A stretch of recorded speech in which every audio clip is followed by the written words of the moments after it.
en todo momento y a nuevos análisis de interpretaciones.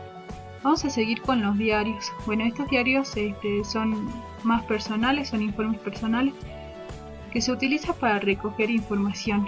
Suele contener notas confidenciales acerca de la observación. Luego, como ya dijimos, están los registros de incidentes críticos. Bueno, se efectúa en el momento en el que sucede la observación. Pueden realizarse retrospectivamente. Y bueno, son descripciones de hechos que han ocurrido en el transcurso del proceso de la enseñanza.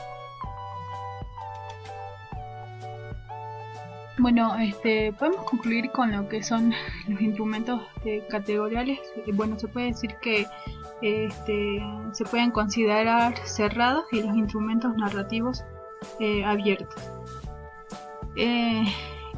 Para agregar en las notas de campo se las denomina crudas y en el momento de la observación cuando se va anotando. Y al ser elaborada con un poco más de detalles y un análisis, se va convirtiendo en notas crudas, en notas cocidas, perdón. Las notas crudas son cuando se realiza en el momento de la observación, y las notas cocidas son las que se van elaborando con más detalles, con más análisis. En las notas de campo también distinguimos dos tipos de contenidos, que están los contenidos descriptivos, que intentan abordar la imagen de la situación, las personas y las conversaciones. Y también están los contenidos reflexivos, que incorpora el pensamiento, las sensaciones, las ideas, las reflexiones y las interpretaciones del observador. Para tomar notas de campo se recomienda hacerlo con forma precisa, detallada, y es conveniente usar el lenguaje de quienes son observados. Para complementar también la nota de campo o para reforzar también se pueden utilizar imágenes, videos, audios y todo lo que se pueda adjuntar a esa nota de campo. La utilización, voy a mostrar lo que es un cuadro con columnas de las notas que posibilitan la diferenciación entre las descripciones, la sensación y la hipótesis, y las teorías iniciales y la sucesión del tiempo. Como vemos, está la hora que consigna los cambios en los hechos según la hora o tiempo transcurrido. Luego está la descripción de los hechos, que describe la situación en la secuencia que sucede. Por tercer ítem están las inferencias subjetivas. Se refieren a las sensaciones del observador y se vuelcan todos los perjuicios y las interpretaciones y también los comentarios. También por último tenemos las hipótesis iniciales. Ellas se refieren a las hipótesis o explicaciones de aquellas primeras conjeturas o explicaciones, y se utilizan conceptos en relación con la situación observada. En cuanto al análisis, para ir cerrando con lo que es el momento de la observación y los instrumentos, esto es una parte fundamental del proceso de observación, donde el observador pone en relación su marco teórico en la situación observada y retoma las primeras hipótesis y las revisa, las corrobora y desarrolla y por último las cuestiona. En el caso de las observaciones y las prácticas docentes, importa no solo la comprensión y la interpretación, sino también que se debe a una visión crítica de las acciones enseñadas.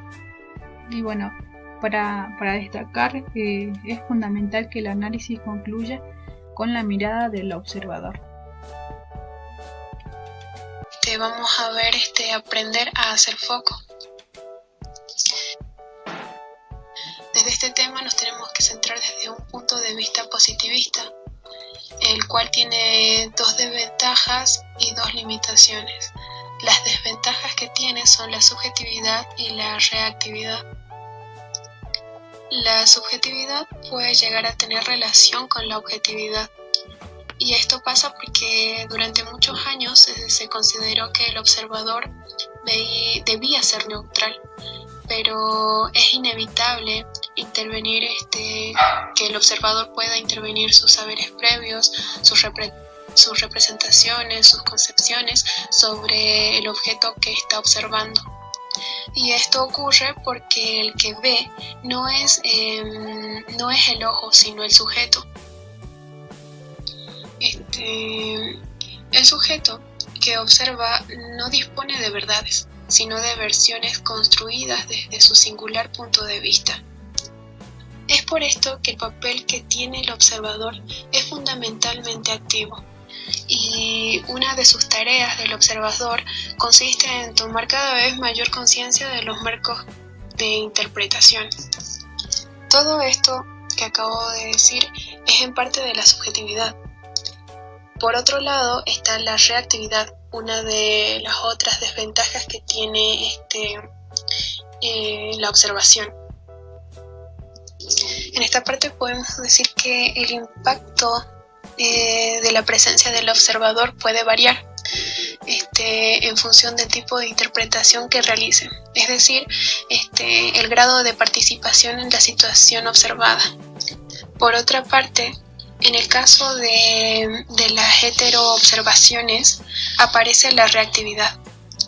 Es por este motivo que es necesario tomar algunos recaudos, como establecer algunos acuerdos, contratos entre los actores involucrados en la observación. Debido a todo esto, se debe explicar el sentido de la observación que tiene. Se debe aclarar para qué se observa, cómo se procesa la información relevada, qué se va a hacer con ella y cómo el grado de intervención y participación fue en este caso. Lo que plantea Frigerio, todo esto con respecto a las desventajas. Por otra parte, las limitaciones, como la construcción de equidistancia y aprender sobre lo relevante. En este sentido, la construcción de la equidistancia y el aprendizaje sobre lo relevante a ser observado son dos cuestiones a resolver en el proceso de observación. Cuando se habla de la equidistancia, puede expresar el difícil equilibrio que el observador construirá entre no ser ajeno ni tampoco un nativo del lugar que no puede tomar distancia de aquello que conoce. Y a partir de aquí es donde surgen las opiniones y el debate de estos autores. Lo que plantea Frigerio y Bosch es que el extranjero se convierte en una figura que puede descubrir nuevos significados al interpretar lo obvio y lo cotidiano. Por otra parte, Frigerio en el 2024 expresa que no hay conocimiento sin extranjeridad. En 1991, Jackson coincide y afirma que esto se trata de aprender a observar desde la extranjeridad, rompiendo la somnolencia. Otro de los autores, Santos Guerra, publica y postula que hay que buscar y no solo mirar y describir. Por último, se encuentran los principiantes y los expertos. Estos dos, aunque varían su punto de vista acerca de la observación, cuentan con una estructura que hace eficiente la búsqueda de lo primordial. Bien, con todo esto pasamos a lo que serían las dificultades frecuentes que tiene la observación. Cuando hablo de dificultades me refiero a la dificultad que tienen especialmente en el registro descriptivo cuando deben ir a detallar un registro. Uno de estos es el registro que expresa muy poco sobre la situación observada. En este caso, el observador, si se encuentra en una situación, al ir al registro debe ir a detallarlo claramente, concreto, sin dar tantas vueltas, no poner detalles irrelevantes. Pero en cambio, el observador, al ser una dificultad, muestra acciones sin profundizar sobre lo que sucede, da a conocer muy pocos datos sobre la situación observada. Y todo esto da la posibilidad de comprenderla muy poco. La segunda dificultad es el registro descriptivo, que contiene esencialmente hipótesis teóricas. En este registro es donde aparecen sobre todo los supuestos del observador, y en este caso es donde expresa muy poco sobre la situación observada. En este caso es importante que el observador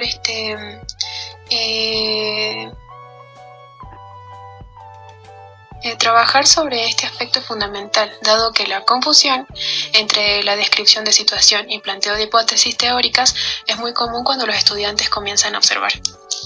La tercera dificultad es el registro descriptivo, que contiene esencialmente valoraciones.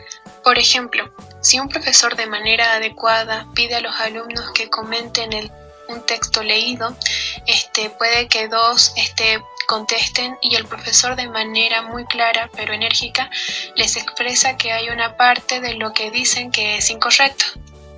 En esta parte se puede ver que priman las valoraciones sobre la tarea del docente y hay poca referencia a los procesos que tuvieron lugar en el aula. Bien, en la cuarta dificultad se produce una focalización en la atención y en el orden de la clase. Este caso se puede reflejar en el ejemplo que di anteriormente. En ese ejemplo, el relato del interés por la atención y desatención se vinculan con cuestiones aprendidas en el trayecto escolar, que resultan significativas desde la propia historia escolar. Ahora bien, a todas las dificultades mencionadas respecto a la observación propiamente dicha, se suman algunas dificultades a la hora del análisis, y estas son, por ejemplo, el efecto de novedad que puede tener la primera impresión y que suele distorsionar los juicios que se emiten luego. Por otra parte está la generalización que tiene el observador cuando da a detallar en un registro. Por otra parte, también está la tendencia a tipificar algunas situaciones como conductas tradicionales, obstaculizándose un análisis sin profundidad.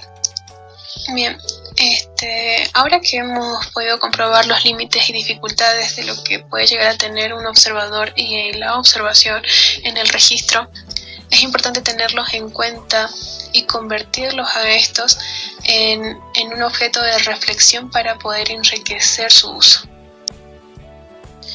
Bien, por último está la reflexión sobre la observación. En esta tenemos claramente un propósito, y una de ellas es la pregunta ¿para qué se observa? Y la respuesta a esta pregunta es el que determina la manera en que se utilizan los datos y lo que se podrá obtener de esta observación. Otra es para qué evaluar, observar para analizar, para investigar. En este sentido, el desarrollo de esta formación formativa no es sencillo.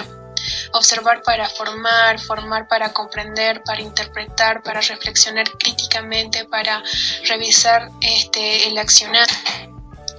Todo esto lleva a que la observación es un medio para obtener información y un proceso para producir conocimientos.